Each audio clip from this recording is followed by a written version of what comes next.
Fardeen,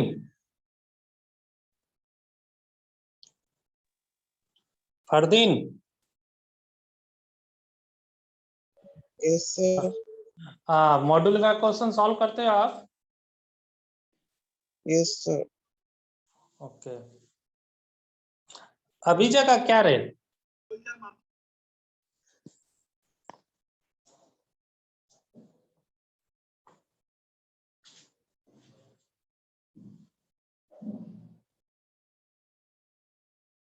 good morning sir. Good morning.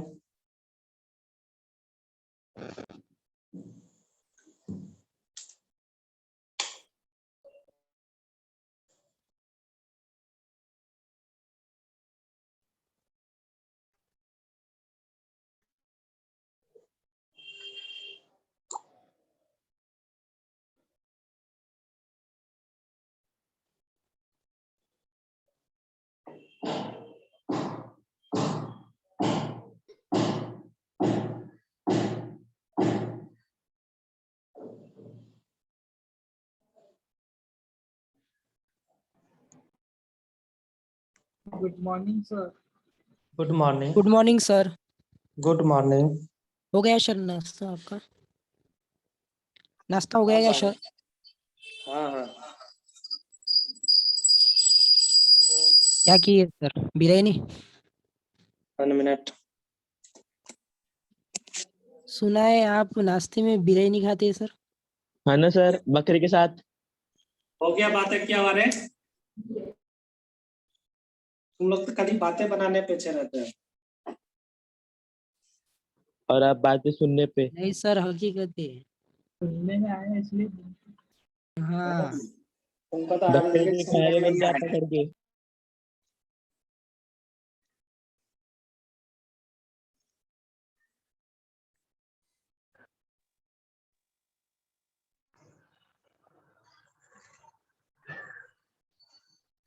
Good morning sir. Good Good morning, sir. Morning. Good morning. Good morning sir. कितने बार good morning good morning? Good morning sir.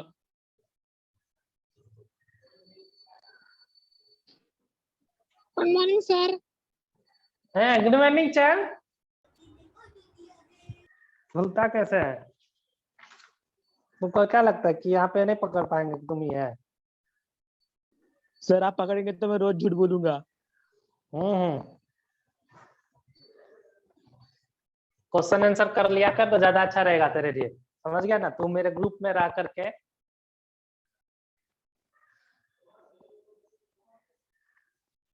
Sir group की meeting कब है? आपको निकालना है group से। अच्छा।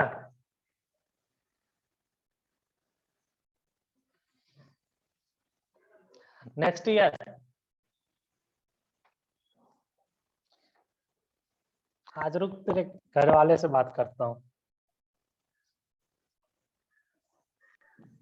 लगाओ फोन लगाओ।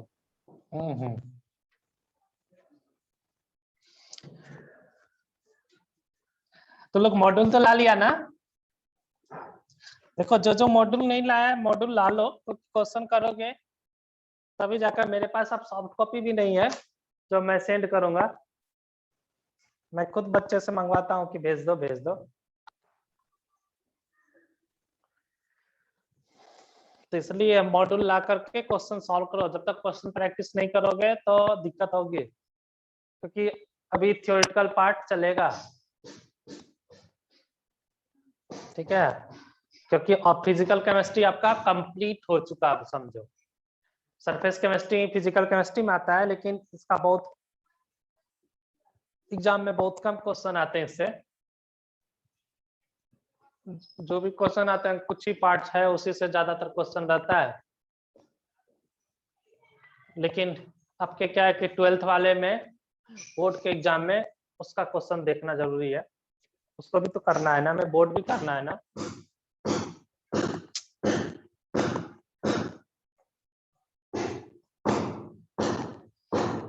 आज थोड़ा सा ये आवाजें आ रही है ना इधर से? बहुत ज्यादा। थोड़ा आज के डे में थोड़ा डिस्टरबेंस होगी, थोड़ा सा। आज और कल है, 2 दिन है। कल जहां तक नहीं के बराबर होगा, आज ही थोड़ा सा है। तो नंबर ऑफ स्टूडेंट कितना आ गए, स्टार्ट करो क्या? चलो स्टार्ट करते हैं बच्चे, टाइम भी हो गया है ना, क्योंकि आज हम लोग बहुत सारे चीजें को कंप्लीट कर लेंगे।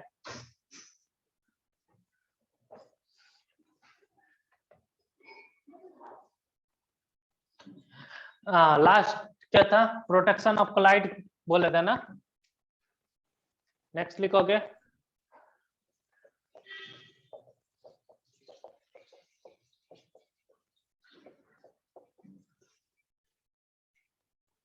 प्रोटेक्शन ऑफ कोलाइड, ठीक है।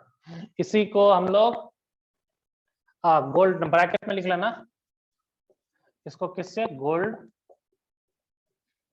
नंबर। ये बहुत ही इंपॉर्टेंट है, ठीक है। Protection of colloid surface chemistry में इंपॉर्टेंट है। आप लोगों को मैंने ऐसे गोल्ड नंबर बताया था, ठीक है। इससे इसके डिफिनेशन से भी क्वेश्चन आ चुका है और आता भी है, ठीक है। इसलिए प्रोटेक्शन ऑफ कोलाइड ब्रैकेट में गोल्ड नंबर, इसको लिख लोगे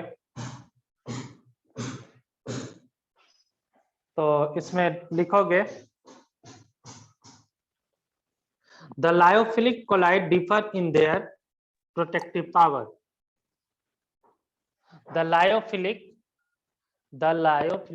अच्छा हाँ, एक चीज हमको स्लो थोड़ा बोलना है ना, क्योंकि कुछ बच्चे का छूट जा रहा है अभी भी। इसका छूट जाता है तो मैसेज कर दिया करना, और या माइक ऑन करके बोल दिया करो। The lyophilic colloids differ in their protective power. The lyophilic colloid differ in their protective power.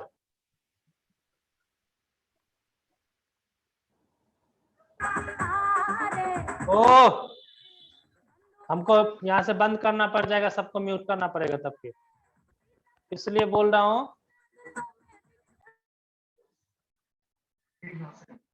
कि ऑफ रखो माइक, ठीक है। आरे जारे बंद करना। That the lyophilic colloid differ in their protective power.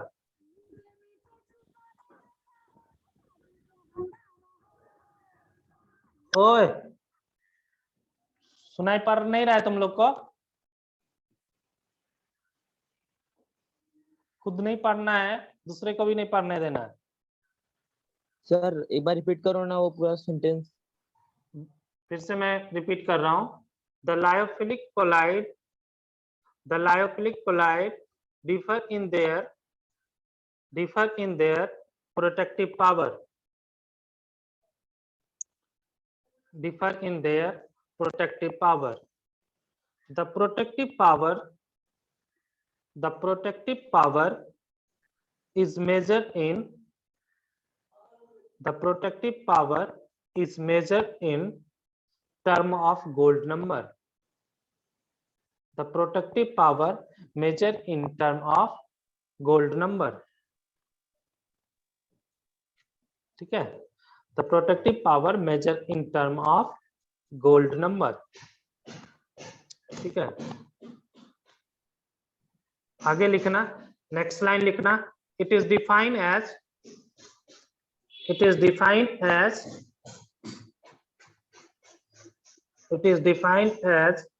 the number of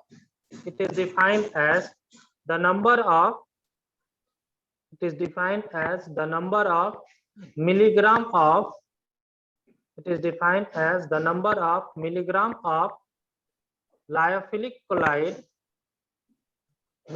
of lyophilic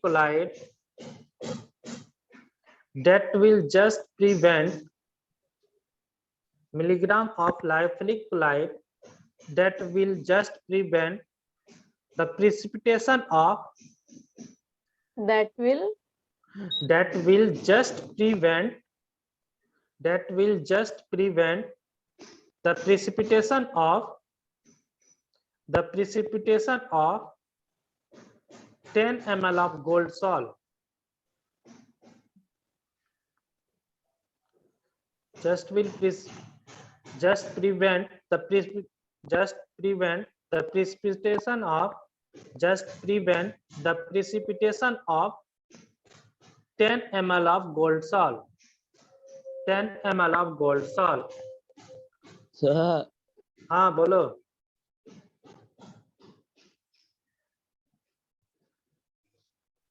Just prevent the precipitation of 10 ml of gold salt. On the addition of 1 ml, इसी में लिखना, on the addition of 1 ml of 10%, 1 ml of 10% NaCl solution, NaCl solution, 1 ml of 10% NaCl solution, 1 ml of 10% NaCl solution. NaCl solution मतलब sodium chloride solution, ठीक है।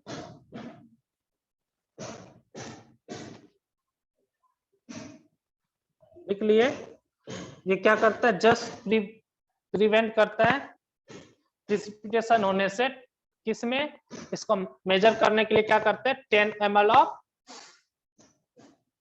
Of क्या करते हैं, gold salt में क्या ऐड करते हैं, 1 ml of 10% NaCl solution, 1 ml of 10% NaCl solution के, ठीक है।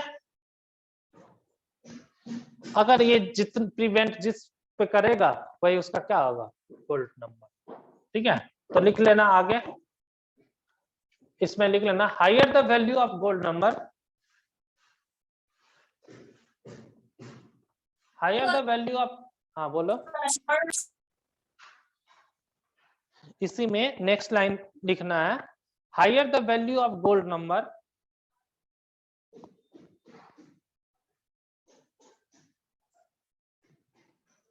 Higher the value of gold number, lower will be protective power, higher the value of gold number, lower will be protective power, ठीक है। मतलब क्या हुआ, रेसिप्रोकल हो गया ना, बोलो। जैसे इस बार शायद आप लोग का क्वेश्चन भी था ना, किसी एक में था, किसमें था, जेई या नीट में, ओके। ए का अगर जैसे 0.5 है, बी का 1, सी का 2, गोल्ड, ये गोल्ड नंबर लिखा हुआ है, और डी का 0.75, तो इसमें हमको ऑर्डर बताना है प्रोटेक्टिव पावर का। क्या होगा प्रोटेक्टिव पावर का ऑर्डर, सबसे ज्यादा किसका होगा, ए का ना, हाँ higher protect gold number, lower protective power ना, इनवर्सली बोला ना। तो सबसे ज्यादा A, D, C, sorry B, then C, सबसे लेस सी, ठीक है ना। इसको ध्यान रखना, इस पे क्वेश्चन भी हमें क्वेश्चन कराता हूं इस पे, और देखता हूं क्वेश्चन कौन सा पूछा हुआ है। गोल्ड नंबर एक बार फिर से समझाओ। गोल्ड नंबर क्या है बच्चे, कोई एक सॉल्यूशन है, कोलाइडल सॉल्यूशन, उसमें 10 ml अगर हम उसके गोल्ड सॉल्व कर लिए, उसमें अगर हम 1 ml ऑफ 10% NaCl को ऐड करने के बाद, तो वो कितना प्रिवेंट करता है, ठीक है, उसको प्रेसिपिटेशन होने से, वही उसका क्या कहलाता है, गोल्ड नंबर। तो गोल्ड नंबर कोई वैल्यू दिया रहेगा आपको, ठीक है, इसका इतना है, इसका इतना है, इसका इतना है, पूछेगा किसका गोल्ड नंबर क्या कहता है, प्रोटेक्शन पावर ज्यादा है, किसका प्रोटेक्शन का पावर कम है, तो इनवर्सली प्रोपोर्शनल टू क्या होता है, गोल्ड नंबर होता है, ठीक है। गोल्ड नंबर जिसका ज्यादा होता है, प्रोटेक्शन पावर क्या होता है उसका कम, ठीक है। तो प्रोटेक्शन पावर क्या लिख लोगे, inversely proportional to gold number. अगर लिखना है तो लिख लो protection power inversely proportional to gold number. ठीक है, मैं इसमें जो प्रीवियसली ईयर में जो पूछा हुआ क्वेश्चन है मैं आपको दिखाता हूँ, 1 मिनट।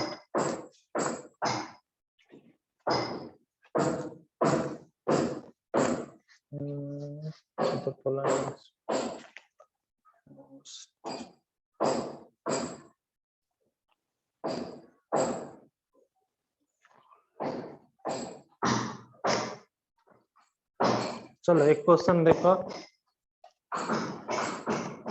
क्वेश्चन नंबर है आपका 17। क्वेश्चन नंबर 17 सब लोग सॉल्व करके बताओगे।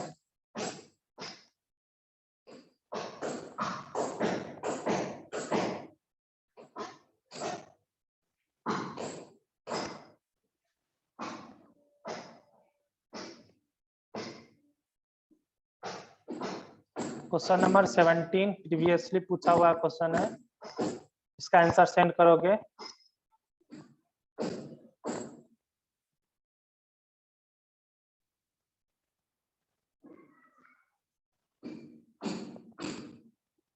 क्या होगा,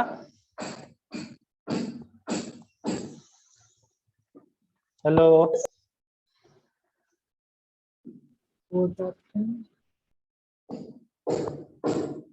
आंसर सेंड करो क्वेश्चन नंबर 17 का।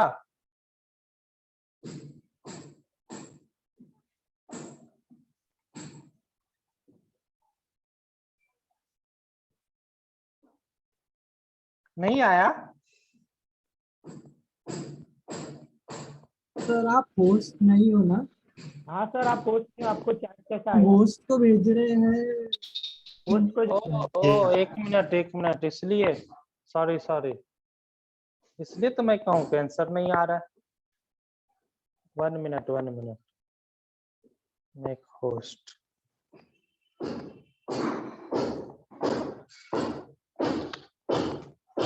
चलो, हाँ मैक्सिमम बच्चे ने आंसर सेंड किया, सही है। वही तो मैं कहूँ कि आप लोग सेंड नहीं कर रहे आंसर।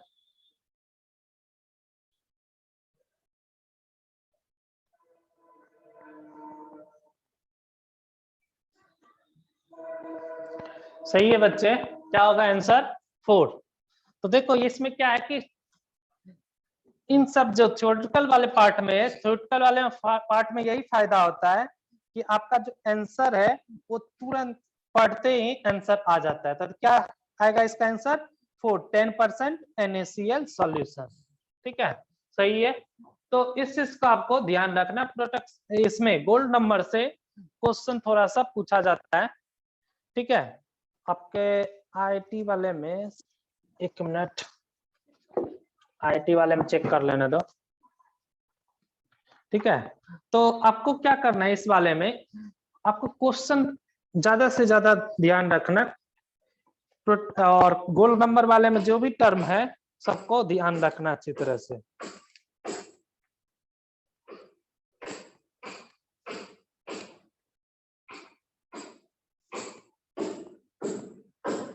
चलो इसमें अभी दिख नहीं रहा है आपके, इसमें किसका पूछा है। चलो नेक्स्ट हम लोग स्टार्ट करते हैं, इमल्सन। इस तरह से कोलाइडल सॉल्यूशन का हो गया। अब हम लोग नेक्स्ट बात करते हैं इमल्सन का। तो नेक्स्ट हेडिंग लिखोगे इमल्सन।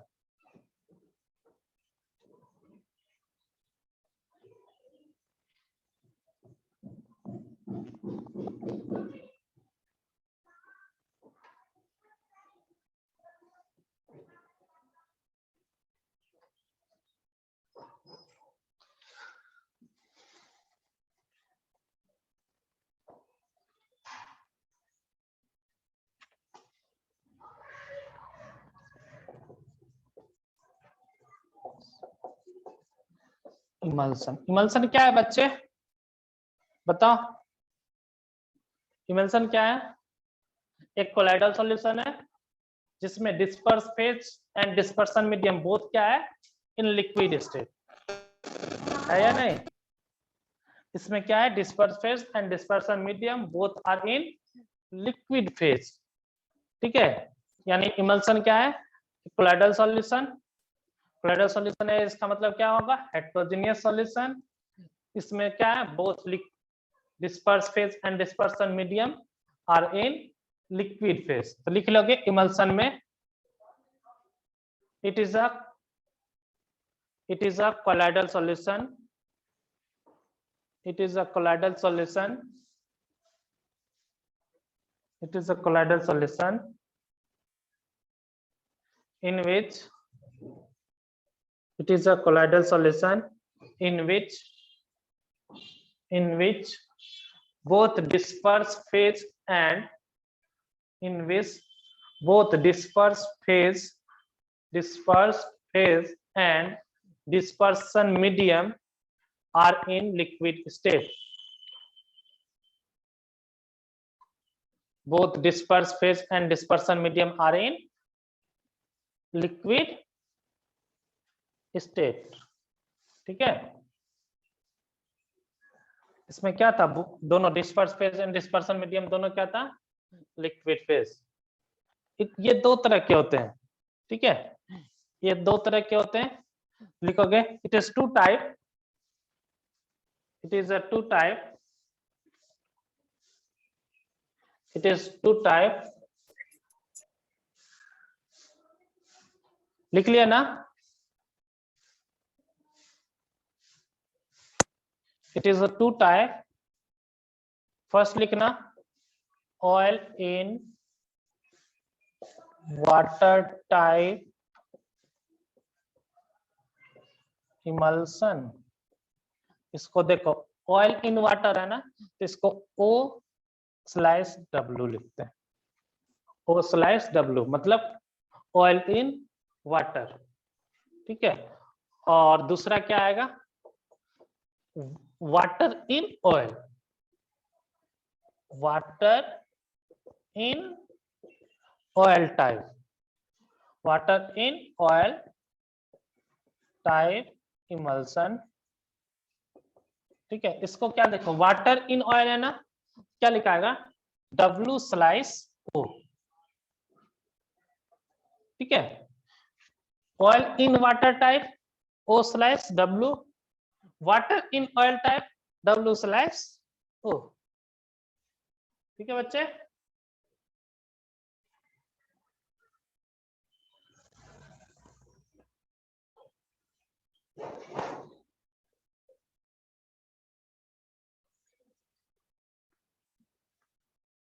लिख लिए ना। तो इसमें देखो, ऑयल इन वाटर, ऑयल को वाटर में डिजोल्व किया, यानी वाटर, ऑयल क्या हो गया, डिस्पर्स फेज, और वाटर क्या हो गया, डिस्पर्सन मीडियम, है या नहीं। तो oil in water type emulsion में क्या कहलाएगा, ऑयल किस में होगा, डिस्पर्स फेज में, वाटर क्या होगा, डिस्पर्सन मीडियम। और वाटर इन ऑयल टाइप में वाटर क्या होगा, डिस्पर्स फेज, ऑयल क्या होगा, डिस्पर्सन मीडियम। ठीक है बच्चे, तो फर्स्ट लिखना oil in water type,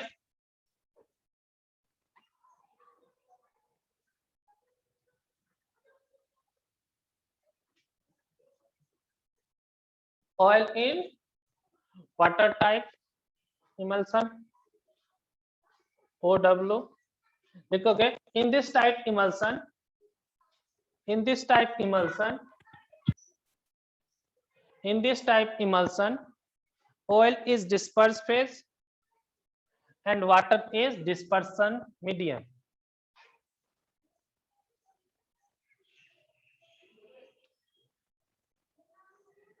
In this type emulsion, oil is disperse phase and water is dispersion medium. ठीक है, oil in disperse phase, water क्या है, डिस्पर्सन मीडियम। एग्जाम्पल में लिख लोगे, एग्जाम्पल में लिख लोगे मिल्क। ठीक है, एग्जाम्पल में लिख लोगे milk,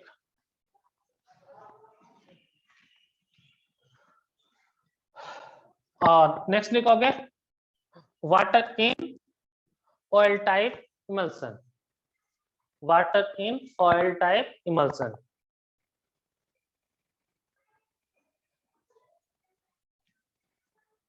water in oil type emulsion लिखोगे इसमें क्या होगा? In this type of emulsion, in this type of emulsion water क्या होगा? Disperse phase. In this type emulsion water is disperse phase, water is disperse phase and oil is dispersion medium, and oil is dispersion medium। Droplet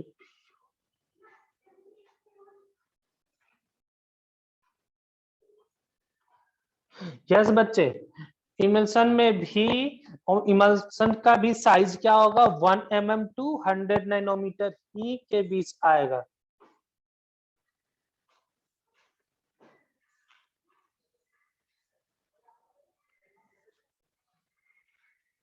sir permit four option चलो, तो water in oil type लिख लिए। तो इसमें क्या हुआ? Water क्या है? डिस्पर्स फेज, एंड ऑयल क्या हो गया? Dispersion medium. ठीक है, अब इसमें देखो बच्चे, इसका आपके मॉड्यूल में भी शायद यही चीज दिया हो। 1 मिनट, ठीक है। अब हम लोग इसमें बात करेंगे थोड़ा, आपके मॉड्यूल में शायद वो चीज नहीं दिया हुआ है, आप लोग देखोगे मॉड्यूल में इसका test of emulsion, test of emulsion आपके मॉड्यूल में नहीं दिया हुआ है। ठीक है, तो इसको थोड़ा अच्छे से लिख लेना क्योंकि आपके मॉड्यूल में प्रेजेंट नहीं है। यस, तो लिखोगे नेक्स्ट, लिखोगे नेक्स्ट पार्ट, लिखोगे टेस्ट ऑफ इमल्सन।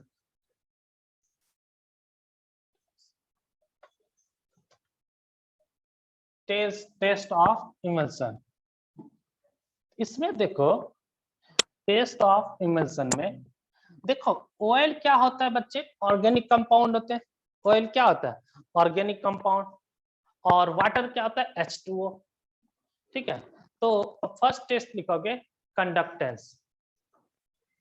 ठीक है, कंडक्टेंस। कंडक्टेंस में क्या करते हैं हम लोग?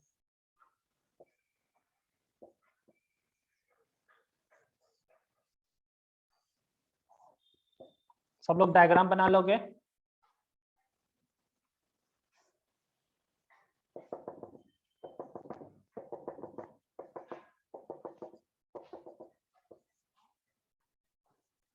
ये सॉल्यूशन होगा। ठीक है,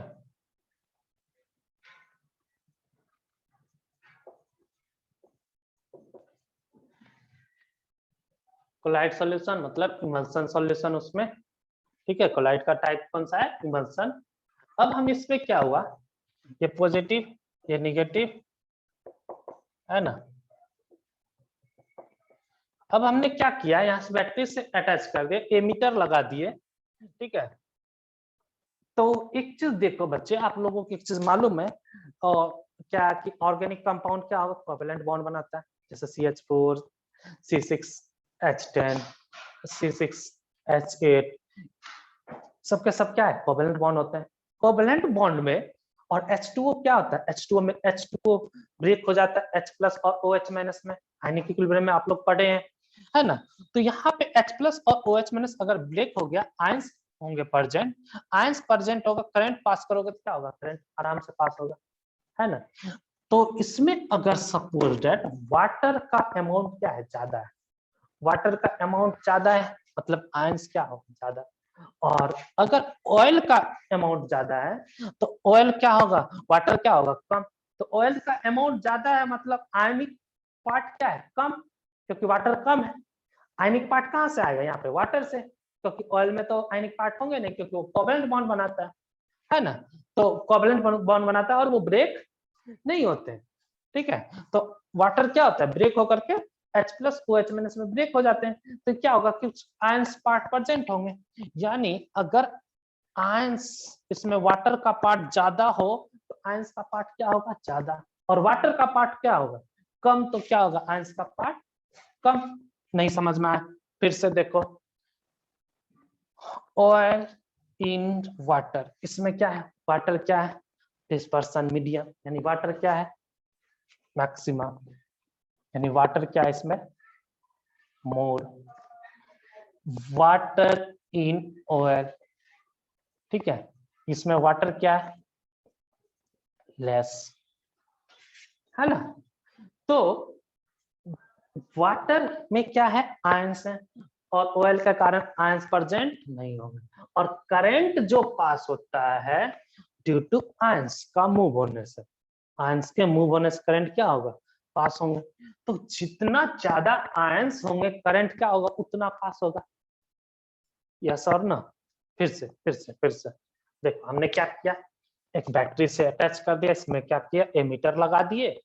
अब हम देख रहे हैं क्या है कि इस सॉल्यूशन में क्या होगा कि आयंस के कारण क्या होगा, करंट पास होगा। जितना ज्यादा आयंस होंगे करंट क्या होगा, उतना ज्यादा पास होगा। तो आयंस कहाँ से आएगा, वाटर से, यानी जितना ज्यादा वाटर होगा आयंस करंट क्या होगा, उतना पास। यानी अगर मोर करंट पास हो रहा है, यानी क्या हुआ, वाटर क्या है, ज्यादा, वाटर ज्यादा है, मतलब क्या हुआ, ये कौन सा, ऑयल इन वाटर इमल्सन हो गया, हुआ या नहीं।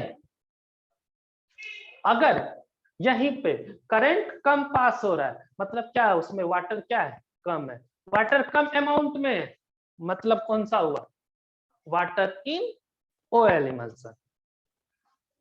बोलो, किसी को दिक्कत है तो बोलो, अगर किसी को समझने में दिक्कत है मैसेज कर सकते हो। आपके मॉड्यूल में नहीं दिया है बच्चे, नीट वाले में भी शायद नहीं है, और जेई वाले में भी नहीं है, टेस्ट ऑफ इमल्सन। ओके, चलो, आप लोग को समझ में आ गया तो हम लोग लिखा देते हैं। तो लिखोगे, पहले इस डायग्राम को बना लो और इसको लिख लेना, देन आफ्टर लिखना।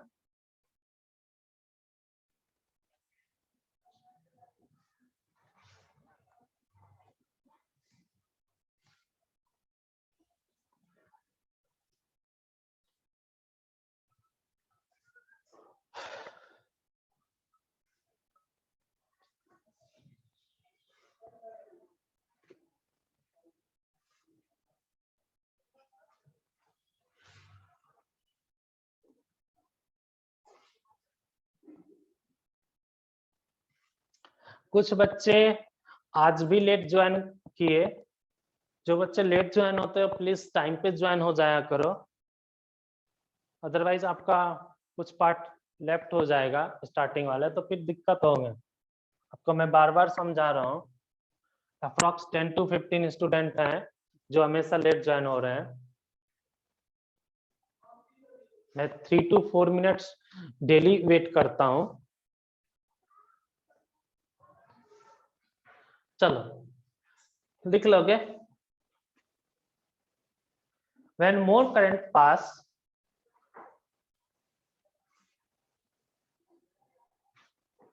when more current pass, then solution of emulsion is, when more current pass, then solution of emulsion is, then solution of emulsion is oil in water type, oil in water type, oil in water type, ठीक है। Oil in क्या होगा, water type. If more current will pass तो क्या होगा, solution of emulsion क्या होगा, oil in water type. लिख लिया ना। नेक्स्ट लिखोगे, जस्ट इसी के अपोजिट हो जाएंगे, जस्ट इसी के अपोजिट क्या हो जाएगा, if less amount of current pass if less amount of current pass in solution of emulsion, then solution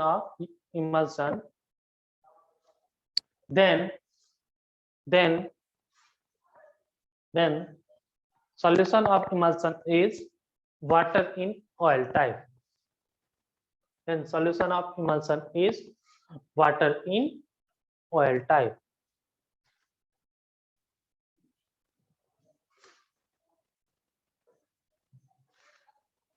ठीक है, वाटर इन ऑयल टाइप लिख लेना।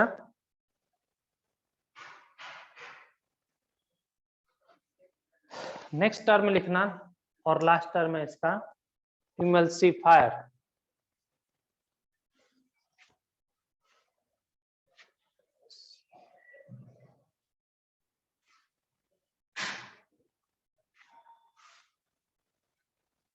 इमल्सिफायर लिखोगे इसमें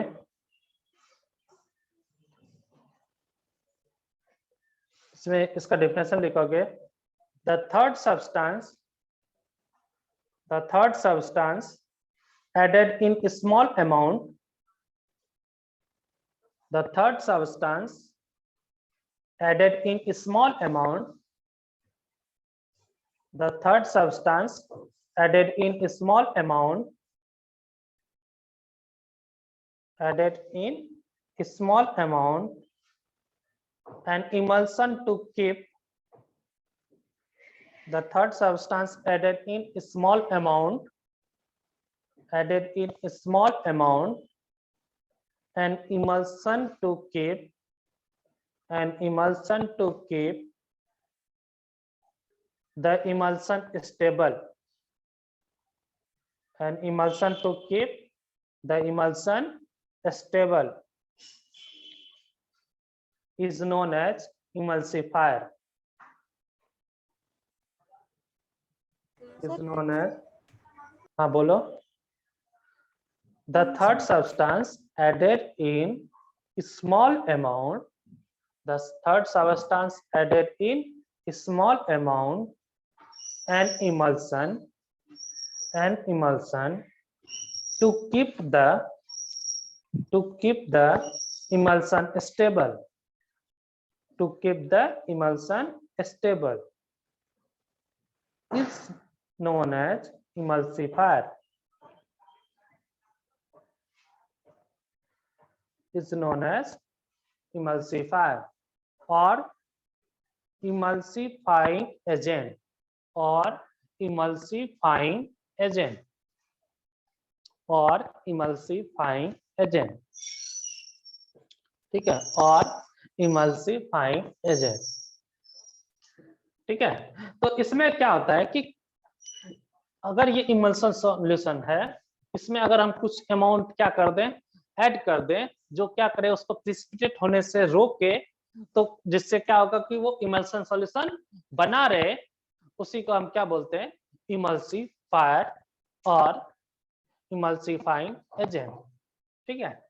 तो इसमें एक चीज मेन जो सबसे ज्यादा यूज किया जाता है वो है सॉप, लिख लेना, generally soap use as a emulsifier. ऐसे और भी एग्जांपल है जो आपके मॉड्यूल में दिया हुआ है। सर क्या लिखा भाई, सर मगर इमल्सिफायर से टाइप इमल्सन कैसे, नहीं इमल्सिफायर से टाइप ऑफ इमल्सन पता नहीं चलेगा। इमल्सिफायर क्या होता है ये चीज मैंने बताया। टाइप ऑफ इमल्सन कैसे पता चलेगा, कंडक्टेंस से। एक और है उसको भी लिखा देता हूँ, इमल्सिफायर मैं पहले लिखा दे रहा था। इमल्सिफायर क्या होता है, उसका इमल्सिफायर लिखा था ना नेक्स्ट पार्ट, उसका डेफिनेशन मैंने लिखा है, ठीक है। इसमें कैसे हम कौन सा ये हो गए इसके बारे में नहीं बताया मैंने। एक तो मैंने बता दिया आपको टेस्ट, दूसरा एक और टेस्ट होते हैं, उसको भी लिखना चाहो तो लिख सकते हो। ओके, लास्ट पॉइंट रिपीट कर रहा हूं। मैंने लास्ट पॉइंट इमल्सिफायर लिखा, the third substance added in a small amount and emulsion to keep the emulsion stable is known as emulsifier or emulsifying agent। ठीक है, एग्जाम इसमें मैंने बोला generally use soap as a emulsifier, generally use soap as a emulsifier। ठीक है, इसमें क्या करते हैं, सॉफ्ट क्या करते हैं, इमल्सन को प्रिसिपिटेट होने से रोकते हैं। कुछ अमाउंट क्या करते हैं, सॉफ्ट का ऐड कर देने से क्या होता है, इमल्सन प्रेजेंट रहते हैं। ठीक है, अदरवाइज क्या होता है, लिक्विड एंड ऑयल दोनों क्या हो जाता है, अलग होने का चांस ज्यादा होता है। क्योंकि सॉफ्ट में क्या होता है, लायोफिलिक एंड लायोफोबिक दो पार्ट होते हैं, एक क्या होता है वाटर से अटैच हो जाता है, दूसरा क्या होता है ऑयल से। तो दोनों को क्या करता है, प्रेजेंट रखते हैं। ठीक है, मैंने एक टेस्ट के बारे में बोला, मैंने टेस्ट के बारे में मैंने आपको एक लिखा दिया, वो कंडक्टेंस था। एक और होता है डाई। ठीक है, डाई को लिखना है तो लिख सकते हो, बट एक सफिशिएंट था, लिखना है तो लिख लो। डाई क्या करता है समझ लो। ऐसे डाई क्या करेगा,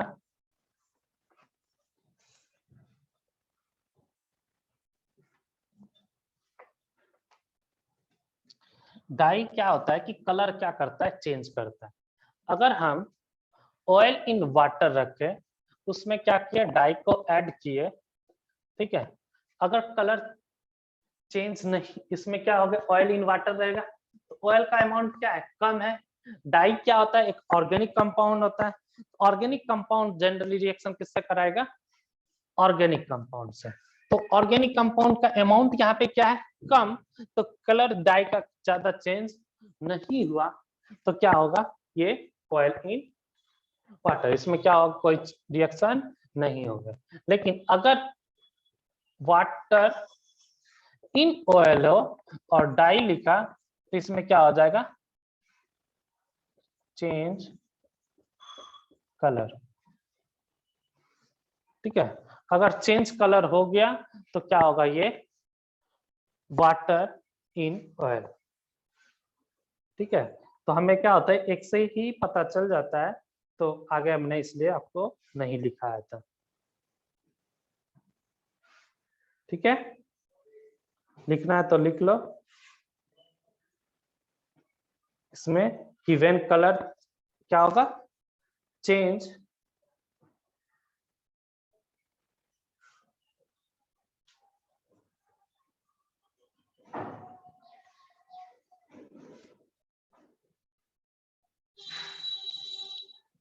ठीक है सर, एक्सप्लेन, एक minute sir, explain this once again. Okay, फिर से मैं रिपीट कर दे रहा हूँ। देखो बच्चे, अगर ऑयल इन वाटर है, डाई क्या होता है, ऑर्गेनिक कंपाउंड, क्या होता है, ऑर्गेनिक कंपाउंड, और ऑयल भी क्या है, ऑर्गेनिक कंपाउंड। अगर ऑयल का अमाउंट कम होगा, ऑयल का अमाउंट क्या होगा, कम, तो रिएक्शन बहुत कम होंगे, तो उतना ज्यादा कोई फर्क नहीं पड़ेगा। लेकिन अगर ऑयल का अमाउंट ज्यादा है, क्योंकि डिस्पर्सन मीडियम है, यहाँ पे क्या है, dispersion medium, water in oil, oil क्या है, डिस्पर्सन मीडियम, ऑयल का अमाउंट क्या है, ज्यादा, तो ऑयल का अमाउंट ज्यादा है, उसमें अगर डाई को हम ऐड किए, तो ये क्या करेगा, उससे रिएक्शन करेगा, तो क्या होगा, चेंज कलर होगा या ड्रॉप होगा कलर में। ठीक है, डाई के कलर में क्या होगा, चेंज हो जाएंगे। तो हम अगर यहाँ पे अगर डाई ऐड करने पे कलर में कोई चेंज ज्यादा नहीं हो रहा है, तो क्या कहलाएगा वो, ऑयल इन वाटर। अगर चेंज हो रहा है तो क्या कहलाएगा, वाटर इन ऑयल। ठीक है, क्या कहलाएगा, वाटर इन ऑयल। ठीक है, अभी भी किसी को दिक्कत है तो बोलो। तो लिख लोगे when dye is added in emulsion solution, when dye is added in emulsion solution, ठीक है, when dye is added in emulsion solution, if color change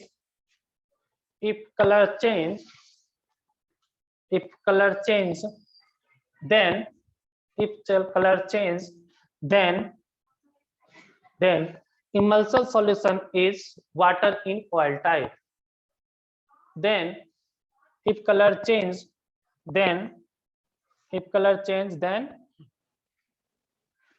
emulsion solution is water in oil type. Then emulsion solution is water in oil type. If color does not change, then emulsion solution is, then if color does not change,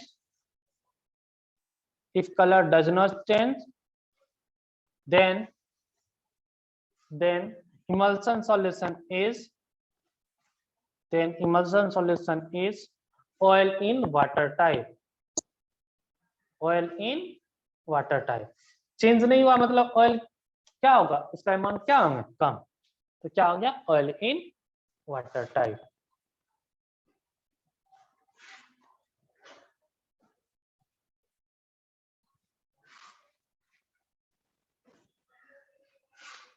किसी को दिक्कत है तो बोलो, यहां तक में कोई प्रॉब्लम, एनीवन? सर हाँ बोलो। सर एक सॉल्यूशन में एक से ज्यादा कोलाइड पार्टिकल हो सकते क्या?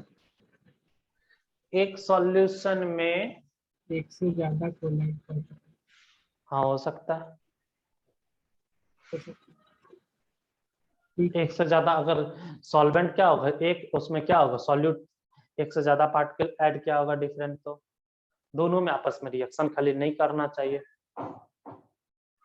ठीक है। जनरली हम क्या लेते हैं, वन, ठीक है, एक सॉल्वेंट और एक सॉल्यूट।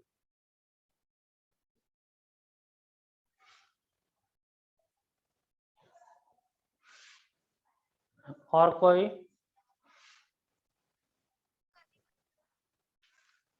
हाँ बोलो, या मैसेज कर दो बच्चे, आवाज आपके नहीं आया।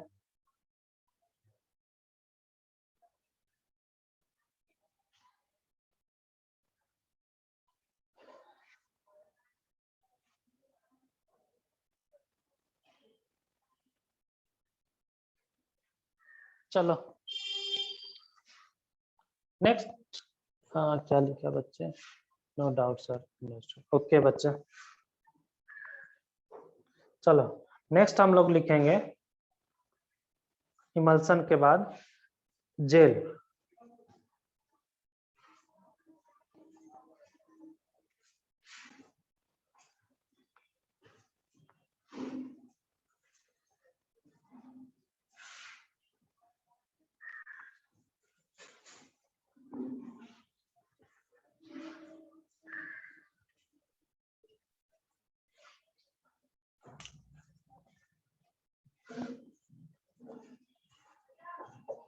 देखो ये उतना इम्पोर्टेंट नहीं है, ठीक है, ये उतनी इम्पोर्टेंट नहीं है, लिख लोगे the colloidal solution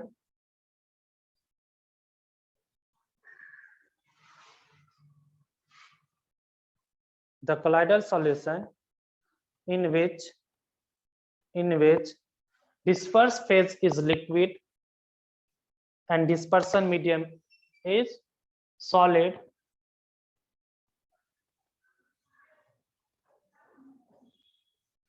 the colloidal solution in which dispersed phase is liquid and dispersion medium is solid is called gels.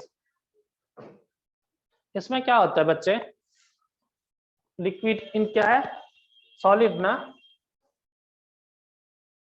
ठीक है, लिक्विड क्या है इन सॉलिड में। इसमें दो तरह के जेल्स होंगे, कौन कौन, इलास्टिक जेल, दूसरा क्या होगा नॉन इलास्टिक। तो लिख लेना, it is a two type, elastic and non elastic, ठीक है। एक दो तरह के होंगे, कौन कौन, इलास्टिक, दूसरा क्या होगा नॉन इलास्टिक, ठीक है। Elastic gels, non elastic gels, ठीक है। तो इलास्टिक जेल्स का डिफिनेशन लिख लेना।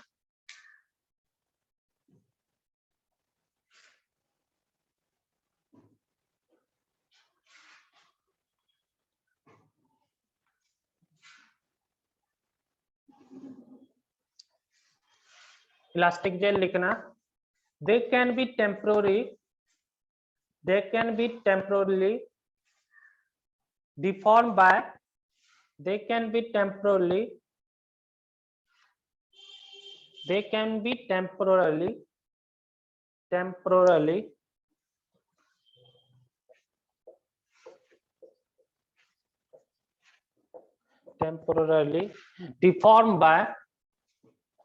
deformed by applying force.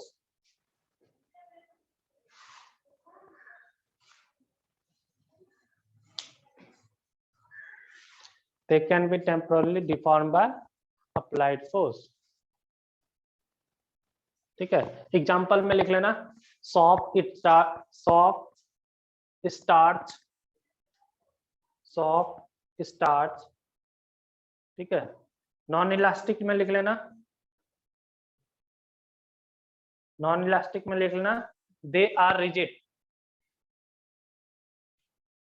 Non elastic में लिख लेना, नॉन इलास्टिक जेल में दे आर रिजिड, ठीक है। एग्जाम्पल में लिख लेना, सिलिका जेल।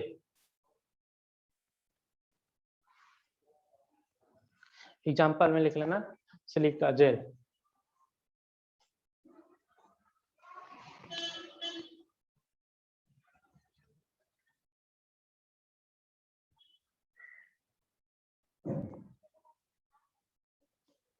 ठीक है। नेक्स्ट आपका, आप लोगों के पास एनसीईआरटी सबके पास होंगे, ठीक है।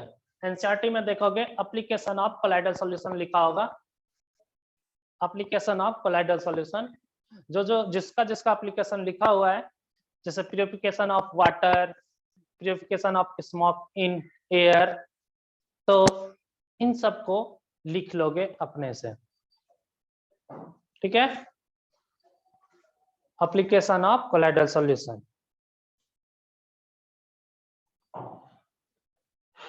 चलो आप लोग ये लिख लिए, उसके लिए थोड़ा सा जगह छोड़ दो। एनसीईआरटी आप लोग के पास प्रेजेंट होगा, इसको क्या करोगे, उससे एप्लीकेशन ऑफ कोलाइडल सॉल्यूशन वहां से लिख लोगे सब लोग,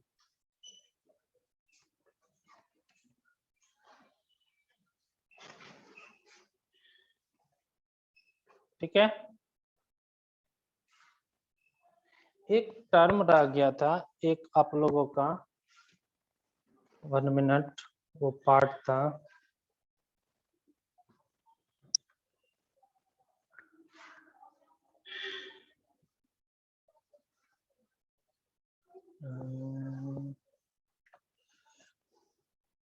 क्या कहते हैं पलक, वो जो रह गया था वो कौन सा पार्ट था, एक इक्वेशन का डेरिवेशन था ना,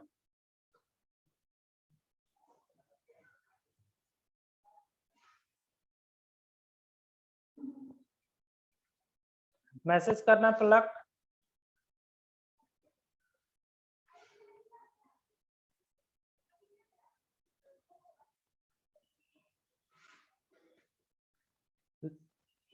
ओके, थैंक यू। लिखोगे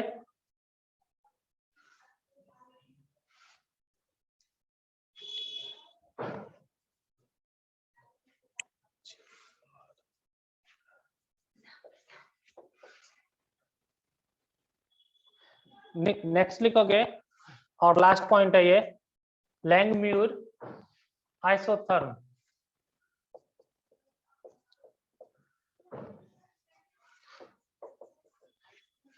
इसके पहले जो हमने बताया था सैंडविच को ये लैंगम्यूर आइसोथर्म क्या करता है, एक्सप्लेन करता है। ठीक है, ये उसको क्या करता है, अच्छी तरह से एक्सप्लेन करता है ये थ्योरी। इसमें लिखोगे तो इसमें आप लोग लिख लोगे, हेडिंग डालोगे लैंगम्यूर आइसोथर्म या लैंगम्यूर एडजॉर्प्शन आइसोथर्म। इसमें देखो बच्चे क्या होगा कि कोलाइडल सॉल्यूशन में क्या होगा, कंडेंसेशन और इवेपोरेशन भी होंगे, है या नहीं। अब प्रेशर हम अप्लाई करेंगे तो उस पर डिपेंड करेगा कंडेंसेशन एंड इवेपोरेशन बोथ, है ना। तो इसमें क्या होता है कि कंडेंसेशन और इवेपोरेशन जो दोनों जो है डिपेंड जो करता है, उसको इन्होंने क्या किया, एक्सप्लेन किया। ठीक है, उसी के फॉर्मूले से क्या किया इसने, इसके पहले वाले फॉर्मूले को क्या किया, वेरीफाई किया। ठीक है, तो इसमें देखो रेट जो होगा कंडेंसेशन या इवेपोरेशन का क्या होगा, एरिया पे डिपेंड करता है कि कितना एरिया होता है। सरफेस एरिया हमने आपको बताया था कि कंडेंसेशन या इवेपोरेशन यानी सरफेस जो केमिस्ट्री है ये किस पे, सरफेस एरिया पे तो डिपेंड करेगा, है ना। तो ये जो सरफेस एरिया है इस पे क्या करेगा, कंडेंसेशन एंड इवेपोरेशन डिपेंड करेगा। ठीक है, तो रेट ऑफ, अगर हम इवेपोरेशन लिखें, रेट ऑफ, सब लोग लिखोगे rate of evaporation equal to क्या लिख दिए, अगर ये डायरेक्टली प्रोपोर्शनल टू क्या हुआ, कितना एरिया पे इवेपोरेट हो रहा है। तो ठीक है, तो रेट ऑफ इवेपोरेशन को अब डायरेक्टली प्रोपोर्शनल टू एरिया है, तो डायरेक्टली प्रोपोर्शनल टू के हटाने के लिए कोई कांस्टेंट लगा देते हैं, मान लो केवल। ठीक है, केवल इंटू थीटा। थीटा क्या है यहाँ पे, एरिया ऑफ इवेपोरेशन। ठीक है, तो इसको लिख लो सब लोग।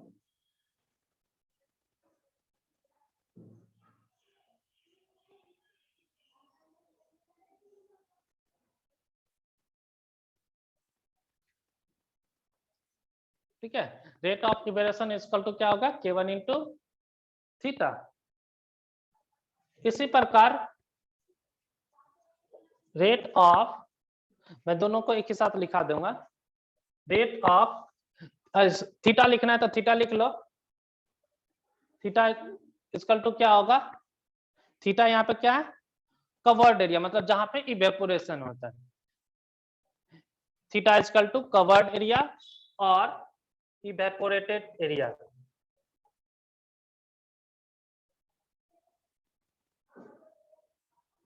ठीक है, rate of evaporation equal to K1 into theta. Theta क्या हो गया, इवेपोरेटेड एरिया और कवर्ड एरिया, इसी को क्या बोल दिया उसने, कवर्ड एरिया। ठीक है, तो लिख लिए। तो रेट ऑफ कंडेंसेशन, नेक्स्ट लिखोगे रेट ऑफ कंडेंसेशन।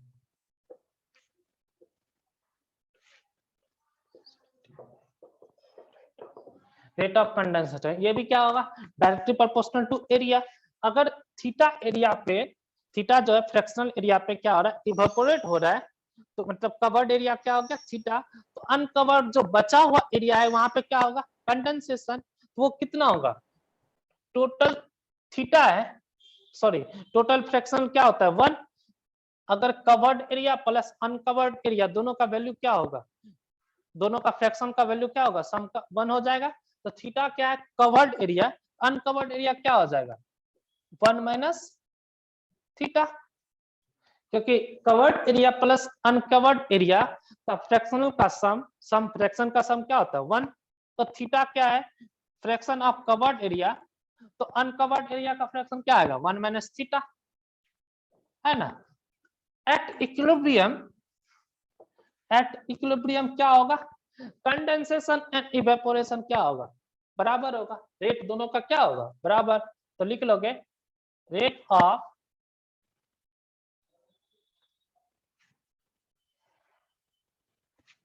सॉरी यहाँ पे प्रेशर भी मल्टीप्लाई होंगे, ठीक है, क्योंकि प्रेशर पे भी कंडेंसेशन डिपेंड करेगा।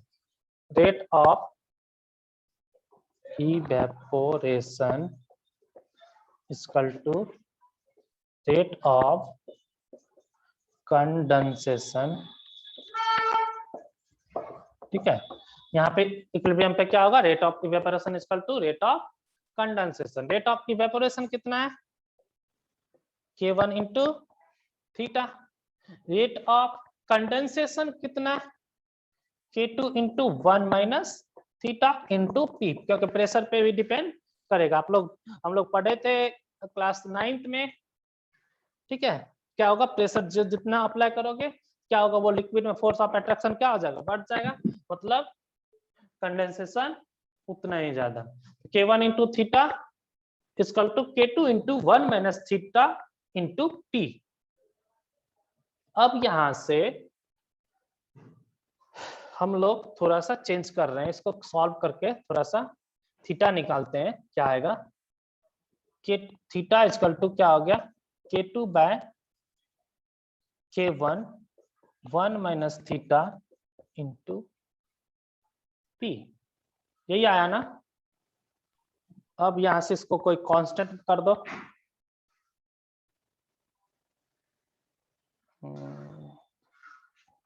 थीटा निकालना है इसमें,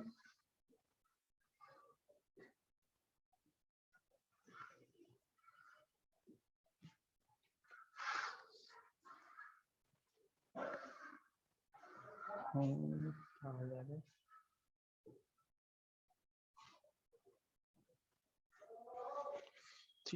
इसको कोई कांस्टेंट कर दो, क्योंकि ये कांस्टेंट आ जाएगा, सॉल्व करने में आसान होगा। K2 अपॉन K1 को कुछ भी कांस्टेंट बोल देते हैं, ABCD कुछ भी बोल देते हैं A, ठीक है। तो इसको यहाँ पे पुट करते हैं, सॉल्व करें तो क्या आएगा, theta equal to A 1 minus theta into P. तो यहां से theta A minus A theta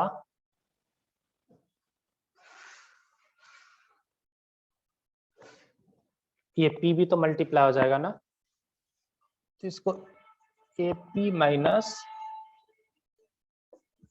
AP theta, ठीक है। यहां से क्या आ गया, इसको इधर लेके गए, theta minus theta plus AP theta equal to AP।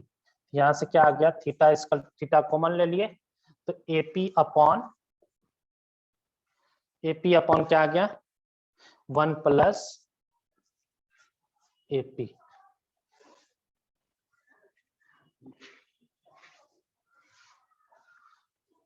ठीक है। इसको लिखो फटाफट, फिर आगे मैं बता रहा हूं।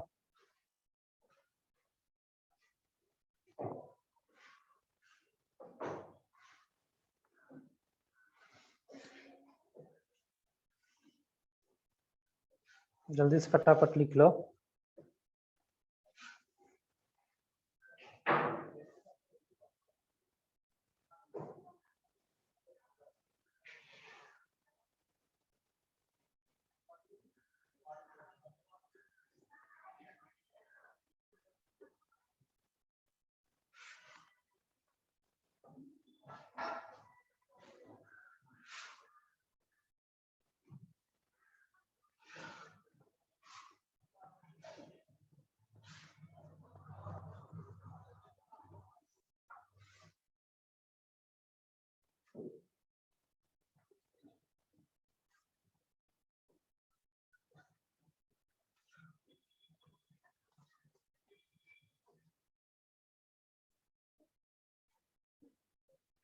ठीक है, लिख लिया इसको।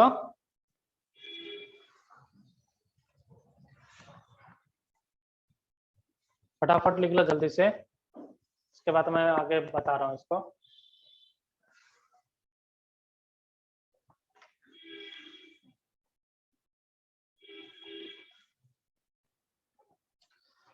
तो सब लोग यहाँ थोड़ा ध्यान देना।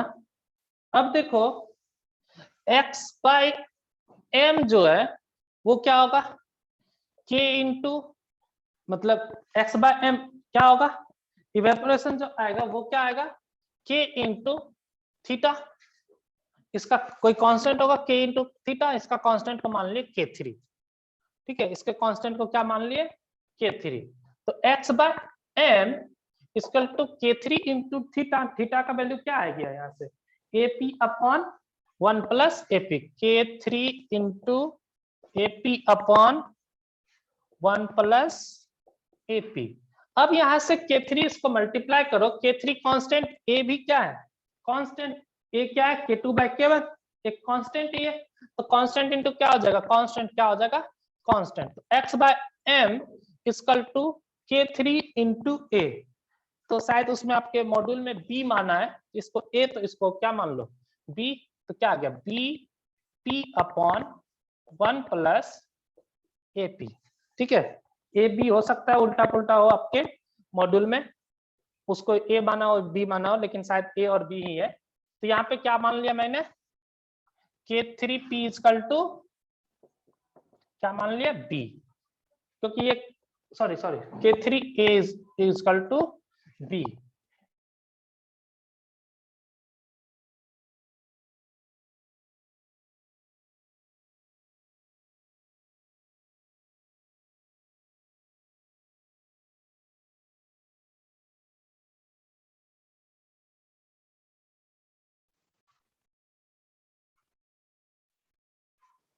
हेलो, अब देखो, अब वीडियो आ रही है। हेलो, हाँ ओके ओके, चलो इसको हमने कांस्टेंट इंटू कांस्टेंट को क्या एक नया कांस्टेंट मान लिया b।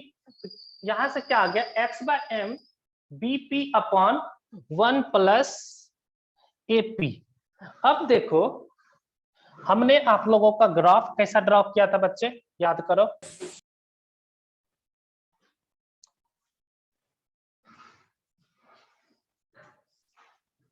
x by m versus p, यही ग्राफ था ना, बोलो यस और नो, यही ग्राफ था ना। Eight low pressure, moderate pressure, high pressure, था या नहीं? अरे बोलो भाई, आवाजें नहीं आ रही क्या? Yes sir, okay. चलो तो देखो at low pressure, at low pressure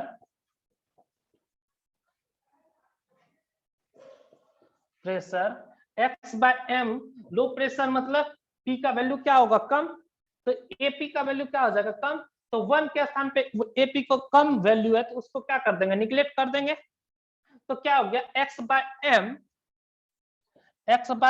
equal to BP upon क्या हो गया 1 प्लस AP, किसके बराबर हो जाएगा, अप्रॉक्स 1 के बराबर, क्योंकि P का वैल्यू क्या है कम, तो AP क्या होगा बहुत कम। तो 1 प्लस AP किसके बराबर हो जाएगा 1 के बराबर। And x by m directly proportional to P। आया या नहीं आया एट लो प्रेशर, बोलो। इसी प्रकार अगर हम हाई प्रेशर करेंगे, हाई प्रेशर करेंगे तो AP का वैल्यू बहुत ज्यादा, 1 क्या हो जाएगा निगलेक्ट। तो हम यहाँ पे मिटा करके इधर वाले पार्ट में लिख रहा हूं बच्चे, ठीक है। तो देखोगे पहले इसको समझ लिया, रेट उसको वेट कर लो थोड़ा सा, उसके बाद लिख लेना, समझ लो पहले। एट हाई प्रेशर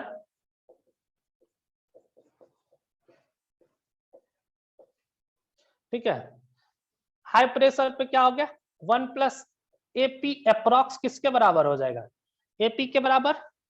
और x by m equal to यहां से क्या आ जाएगा BP अपॉन 1 प्लस AP किसके बराबर हो गया अप्रॉक्स AP। तो AP पुट कर दिए तो यहाँ से P से P क्या हो गया, cancel, x by m equal to क्या हो गया, कांस्टेंट आ गया, एट हाई प्रेशर कांस्टेंट है, बोलो, ठीक है। एंड मॉडरेट टेम्परेचर पे क्या होगा, P पे डिपेंड कर रहा है, यानी x बाय m क्या होगा, यहाँ पे इसने लैंग्वेज में मान लिया कि P to the power 1 by n ही होगा, क्योंकि इसके पहले ये वाला प्रूफ हो गया पार्ट, ये प्रूफ हो गया, तो ये वाला पार्ट क्या कर लिया उन्होंने, मान लिया 1 बाय n ही होगा। उसके लिए भी इसने डेरिवेशन किया थोड़ा सा, लेकिन वो कॉम्प्लेक्स है, तो इसलिए हम लोग यहाँ तक बात करते हैं, ठीक है। तो एक बार लिख लो, फिर मैं आपको एक बार फिर से समझाता हूँ, फिर अगर दिक्कत होगा तो पूछ लेना, ठीक है। तो सब लोग एक बार लिख लो पहले फटाफट।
चलो आप लोगों ने लिख लिया होंगे, लिख लिया ना सब लोग, मैं फिर से समझाता हूँ एक बार।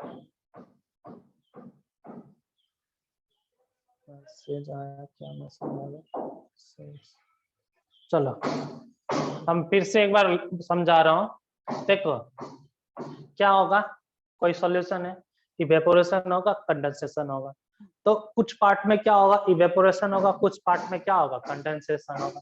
जिधर से ये मॉलिक्यूल्स ऊपर जा रहा है उसके अदर साइड में क्या होगा, मॉलिक्यूल्स क्या होगा, नीचे आएंगे, है ना। मतलब इवेपोरेशन कंडेंसेशन ये होता रहेगा। एक समय ऐसा आएगा, रेट ऑफ इवेपोरेशन क्या होगा, रेट ऑफ कंडेंसेशन के बराबर हो जाएगा, उसी को हम क्या बोलते हैं, इक्विलिब्रियम।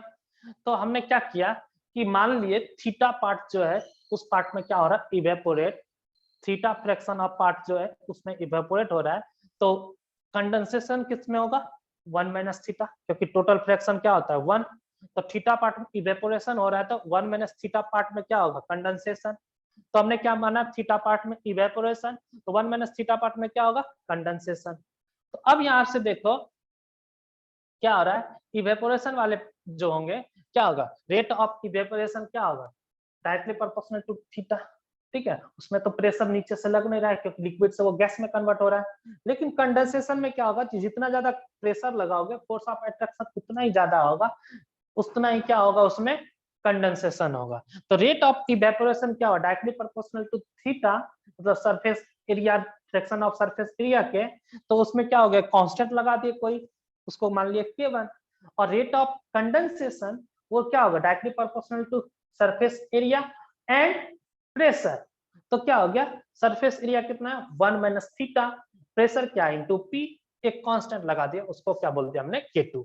तो दोनों को इक्वेट किए, इक्वेट करने के बाद क्या आया, थीटा आया, वहां से थीटा को निकाले, थीटा इक्वल टू ये चीज आया, क्योंकि हमको मालूम है x बाय m निकालना है मुझे, x बाय m क्या होगा, directly proportional to surface area जहां पे इवेपोरेशन हो रहा है। तो सरफेस एरिया इवेपोरेट का क्या है, थीटा,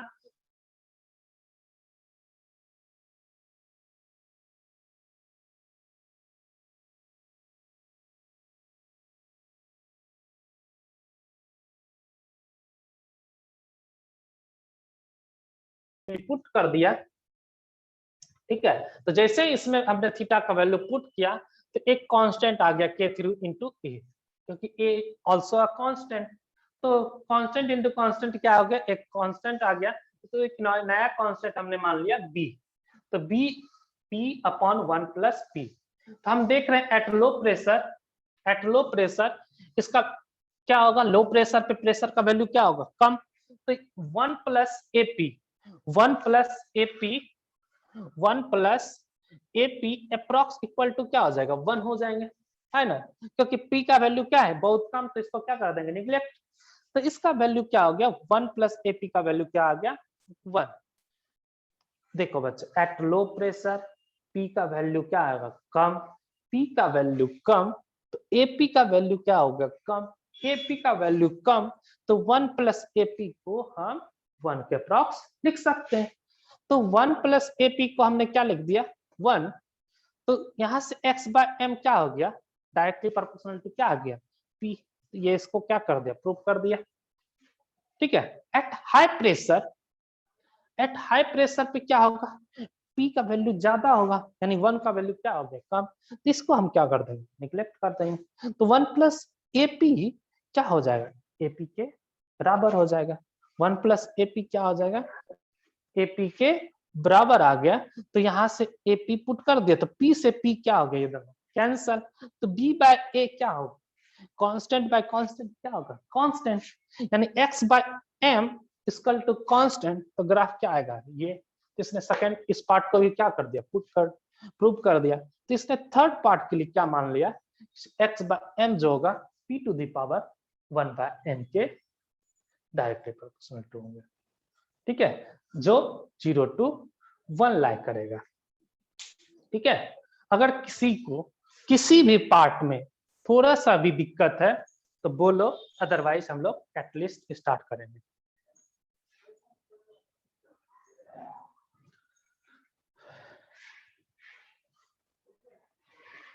एनीवन, किसी को भी कोई भी पार्ट में अगर थोड़ा सा भी प्रॉब्लम है, कुछ भी अगर, तो बोलो हमको। अगर किसी भी पार्ट में नहीं समझ में आया मैसेज कर दो या माइक ऑन करके बोलो।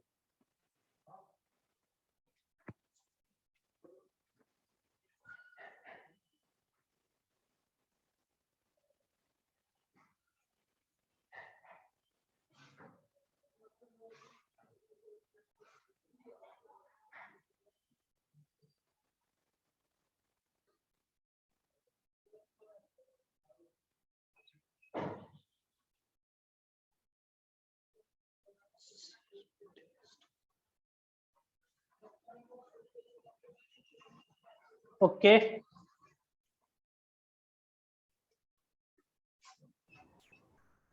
सर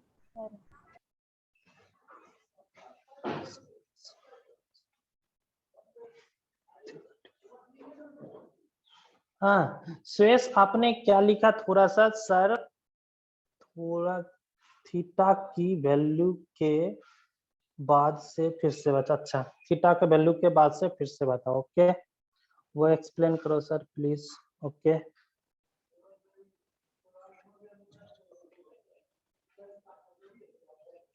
देखो बच्चे, फ्रेंचिस और उसमें दोनों में कोई ज्यादा डिफरेंस नहीं है। इसने एक्सप्लेन किया थीटा के टर्म में, उसने क्या बोला प्रेशर के टर्म में, उसने डायरेक्ट वैल्यू बता दिया कि ये चीज इस तरह से होगा। लैंगमैन ने उसको क्या किया, एक्सप्लेन कर दिया थ्योरेटिकली। उसने क्या, इसने क्या किया, थ्योरेटिकली इसको क्या कर दिया, एक्सप्लेन। दोनों में डिफर कोई ज्यादा नहीं है, ठीक है। इसने थीटा से लेकर के किया, उसमें डायरेक्ट आंसर इसने बता दिया था, ठीक है, कि ये इस तरह से होंगे, लेकिन इसने क्या किया, उसको एक्सप्लेन किया। चलो मैं थीटा के वैल्यू से फिर से बता रहा हूं। थीटा जो है हमने क्या लिया, रेट ऑफ इवेपोरेशन का फ्रैक्शनल पार्ट, फ्रैक्शनल एरिया जो है रेट ऑफ इवेपोरेशन का, उसको हमने क्या माना, थीटा। तो 1 माइनस थीटा क्या हो जाएगा, रेट ऑफ कंडेंसेशन, है ना। तो यहाँ पे हमने क्या निकाला, rate of evaporation and rate of condensation. Rate of evaporation क्या होगा, डायरेक्टली प्रोपोर्शनल टू एरिया पर डिपेंड करेगा, लेकिन कंडेंसेशन में एरिया एंड प्रेशर दोनों पे डिपेंड करेगा। तो रेट ऑफ कंडेंसेशन क्या होगा, directly proportional to area and pressure, यानी एरिया इनटू प्रेशर। तो रेट ऑफ इवेपोरेशन क्या हो गया, डायरेक्टली प्रोपोर्शनल टू हटाने के लिए कोई कांस्टेंट लगा दिए तो उसमें मान लीजिए K1 इंटू थीटा, और रेट ऑफ कंडेंसेशन में क्या होगा K2 इंटू थीटा, मतलब एरिया क्या है 1 माइनस थीटा, क्योंकि थीटा पे इवेपोरेशन हो रहा है, कंडेंसेशन किसमें होगा 1 माइनस थीटा, इसलिए हमने क्या लिखा उसमें K2 into 1 minus theta into pressure, pressure मान लिया P है, ठीक है, इंटू P। तो रेट ऑफ इवेपोरेशन को हमने क्या किया, रेट ऑफ कंडेंसेशन के बराबर कर दिए, तो वहां से रेट ऑफ इवेपोरेशन क्या हुआ, रेट ऑफ कंडेंसेशन के बराबर किए, तो वहां पे से क्या निकाला हमने, थीटा। थीटा को इक्वेट करके दो अलग अलग कांस्टेंट था, उसको एक कांस्टेंट मान लिए, उससे क्या हो गया, थीटा आ गया। थीटा क्या आया, a plus P by 1 plus A P, ठीक है। अब थीटा आने के बाद हमको x बाय एम मालूम है, डायरेक्टली प्रोपोर्शनल टू क्या होता है theta, x by M directly proportional to हटाने के लिए कांस्टेंट लगा दिया K3, तो x by M equal to क्या आया बच्चे, K3 इंटू थीटा।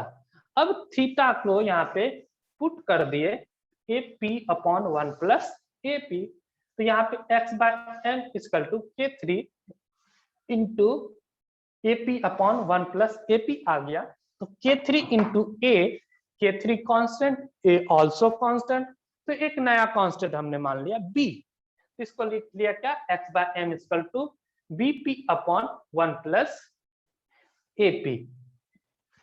अगर हम यहाँ पे एट लो प्रेशर पे हम देखें, लो प्रेशर मतलब प्रेशर का वैल्यू क्या होगा कम, तो 1 प्लस AP का वैल्यू क्या हो जाएगा, approx equal to 1।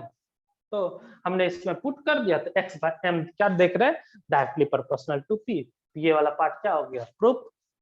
At high pressure, at high pressure क्या होगा, प्रेशर का वैल्यू क्या होगा ज्यादा, तो AP का वैल्यू क्या हो गया ज्यादा, तो 1 का वैल्यू क्या हो गया उसके सामने कम हो गया, इसको हम क्या कर दिए निगलेक्ट, तो 1 प्लस AP को हमने क्या लिख दिया AP, तो AP लिखे तो क्या हो गया, P से P क्या हो गया कैंसल आउट, तो B by A is a constant, यानी x by m equal to constant, तो ये क्या होगा स्ट्रेट लाइन, तो उस भी पार्ट क्या हो गया प्रूफ हो गया। तो इस तरह थर्ड पार्ट क्या आ गया इसका, x by m directly proportional to p to the power 1 by n, ठीक है। चलो नेक्स्ट पार्ट लिखोगे कैटलिस्ट, नेक्स्ट लिखोगे कैटलिस्ट, ठीक है। नेक्स्ट और लास्ट पार्ट है कैटलिस्ट। कैटलिस्ट में कुछ हम लोग स्टार्टिंग में थोड़ा सा पढ़ लिए हैं, ठीक है, बाद वाला हम लोग बचा हुआ है और वो थोड़ा सा ही है, ज्यादा नहीं है, ठीक है। उसमें मेन एंजाइम कैटलिस्ट है, ठीक है, और हाँ अभी 5 मिनट्स हैं बच्चे, ठीक है, आप देखना चाहते हो तो देख सकती हो, तो 5 मिनट्स में भी बहुत कुछ हो सकता है, क्योंकि हम लोग थोड़ा सा उसको स्टार्ट कंप्लीट कर लेंगे। अच्छा एक बात बताओ, आज आप लोग डाउट क्लास करोगे क्या, नीट वाले का डाउट क्लास रख देता हूँ या जेई वाले का, और कल अलग, आज नीट तो कल जेई, बोलो आप लोगों ने मॉड्यूल का क्वेश्चन किए, नहीं नहीं, कब करोगे आप लोगों को, अभी जस्ट मैं क्लास के जस्ट बाद में भेज रहा हूं, क्योंकि आज सरफेस केमिस्ट्री लगभग कंप्लीट हो चुका, कैटलिस्ट वाला पार्ट बचा है, कैटलिस्ट वाले पार्ट से 1-2 क्वेश्चन होंगे, ठीक है, वो भी एंजाइम वाले पार्ट से होगा, ठीक है। तो उस हम अभी क्वेश्चन आईआईटी का भी भेजेंगे, नीट का भी, और दोनों स्टूडेंट, आईआईटी वाले भी स्टूडेंट नीट का भी क्वेश्चन जेई का भी करोगे एंड आईआईटी वाले का भी, और नीट वाले भी स्टूडेंट दोनों क्वेश्चन करोगे, और जो जो क्वेश्चन नहीं होगा उसको लिख लोगे, और कल इवनिंग में हम डाउट क्लास लगाएंगे, ठीक है, तो हम जो सेंड करेंगे उसका क्वेश्चन का डिस्कशन करेंगे, प्लस आप लोग का मॉड्यूल जो सॉल्व करोगे उसका डिस्कशन करेंगे, क्योंकि मॉड्यूल जब तक सॉल्व नहीं करोगे तो बच्चे टेस्ट में अच्छे नंबर नहीं आएंगे। ठीक है, इसलिए मॉड्यूल सॉल्व करो। मैं बहुत बार बोल बोल के थक गया मैं। ठीक है, तो इसलिए मॉड्यूल सॉल्व करो, और ये थ्योरेटिकल पार्ट वाले में जितना ज्यादा क्वेश्चन करोगे ना उतना ही ज्यादा आपको थ्योरी याद रहेगा। क्या होगा, गलती होगा तो उस समय देखोगे ओ अच्छा इसका ये है, अच्छा इसका आंसर है। ठीक है, तो लिखोगे कैटलिस्ट। कैटलिस्ट क्या होता है बच्चे, बोलो। आप लोगों को मैंने बताया था ना केमिकल काइनेटिक्स में, बोलो बोलो।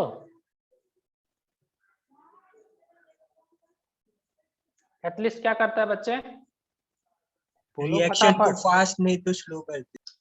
रिएक्शन को फास्ट या स्लो कर देता है। जो रेट ऑफ रिएक्शन को रेट ऑफ रिएक्शन को इंक्रीज और डिक्रीज करता है मेन, लेकिन एक्चुअल में और क्या करता है, एक्टिवेशन एनर्जी को क्या कर देता है ये, इंक्रीज और डिक्रीज। बोलो सही बोला या नहीं। यस तो कैटलिस्ट क्या करेगा, रेट को इंक्रीज और decrease through change in activation energy. सही है ना, तो इसमें क्या होगा, एक्टिवेशन एनर्जी क्या होगा, चेंज होंगे। तो हम लोग लिख लेंगे, लिखोगे कैटलिस्ट, सब लोग लिखोगे कैटलिस्ट, लिखोगे it is defined as a substance which increase, it is defined as a substance which increase or decrease, it is defined as a substance which increase or decrease rate of reaction, a substance which increase or decrease rate of reaction without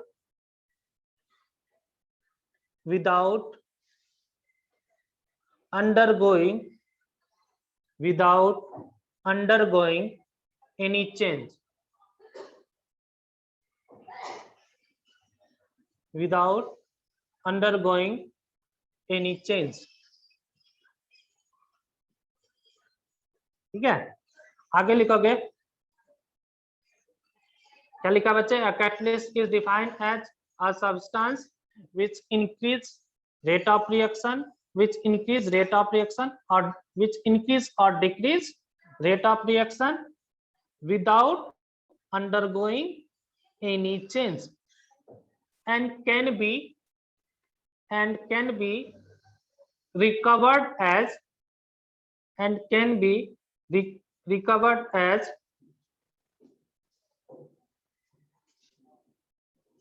recovered as and can be recovered as such at the completion of such at, या इसको last, sorry इसको last वाला line को change कर दो। क्या लिखा, एक बार फिर से रिपीट करना, विदाउट अंडरगोइंग एनी चेंज, उसके बाद कट कर देना जो लिखा है, विदाउट अंडरगोइंग एनी चेंज, उसके बाद लिख लेना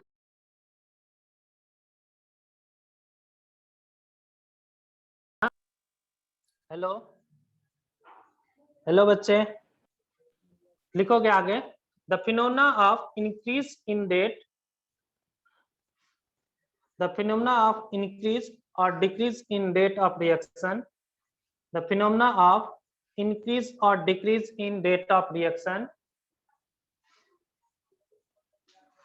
the phenomena of increase or decrease in rate of reaction with the help of catalyst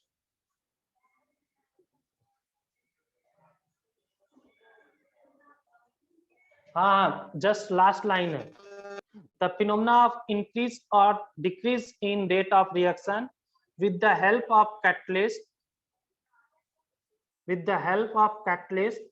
is known as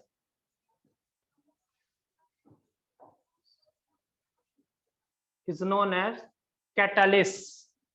Catalyst is known as C-A-T-A-L-Y-S-I-S. Catalyst. C-A-T-A-L-Y-S-I-S. Catalyst. Catalyst. ठीक है. तो हम लोग कल जो है डाउट क्लास रखेंगे.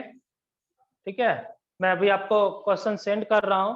और एक चीज सुन लो, कैटलिस्ट वाले में प्रॉपर्टीज ऑफ कैटलिस्ट दिया होगा और इंजाइम वाले पार्ट को पढ़ लेना फ्रॉम एनसीईआरटी.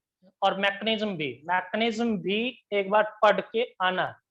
ठीक है. कल आधे घंटे का 30 to 45 मिनट्स का बचा हुआ है. ठीक है. इसको कंप्लीट करने के बाद मेटलर्जी स्टार्ट करेंगे. ठीक है. तो आज के लिए इतना ही, बाकी हम लोग नेक्स्ट डे देखते हैं. Okay, bye everyone. Bye sir.